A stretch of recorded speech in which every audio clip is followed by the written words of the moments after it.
আয়েশা সিদ্দিকা রাদিয়াল্লাহু তাআলা আনহা হুজরাতে তশরিফ রাখলেন।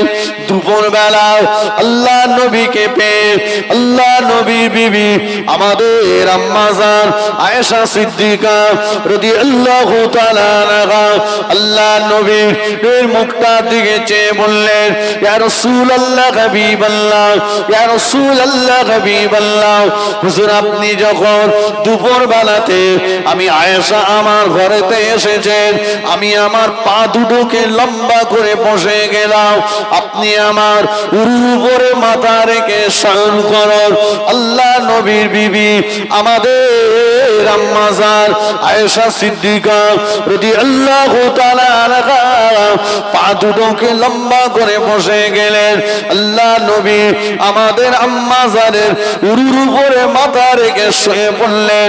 আম্মা জান আয়েশা সিদ্দিকা রাদিয়াল্লাহু তাআলা আনহা আল্লাহ নবী মোবারক মাথাতে হাত বোলার, দাড়ি মোবারকে হাত বোলার, নবী আমার ক্লান্ত শরীর নিয়ে আমাদের আম্মা জানের উরুর উপরে মাথা রেখে তন্দ্রস্থল্য হলেন, ঘুমের ভিতরে ঢলে পড়লেন।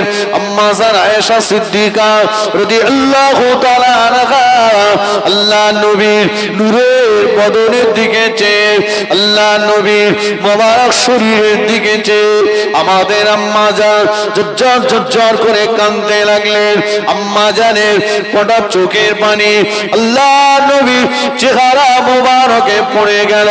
আমার নবীর ঘুমটা ভেঙে গিয়েছে, চক্ষুটা আলগা করলেন, চক্ষুটা মেলালেন।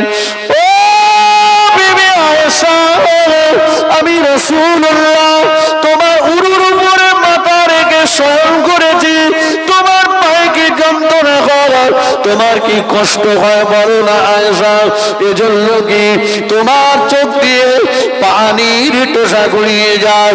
আম্মা জান জবাব দিয়েছিলেন, ইয়া রাসূলুল্লাহ ইয়া হাবিবাল্লাহ, হুজুর আপনি আমি আয়েশা আমার উরুর উপরে কেন?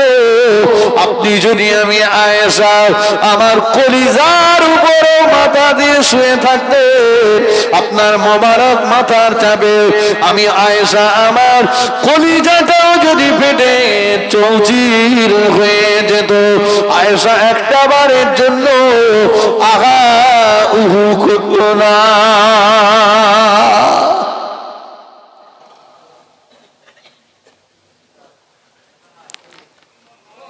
তবে কেন কাঁদছো বিবি আয়েশা? আম্মা জান আয়েশা সিদ্দিকা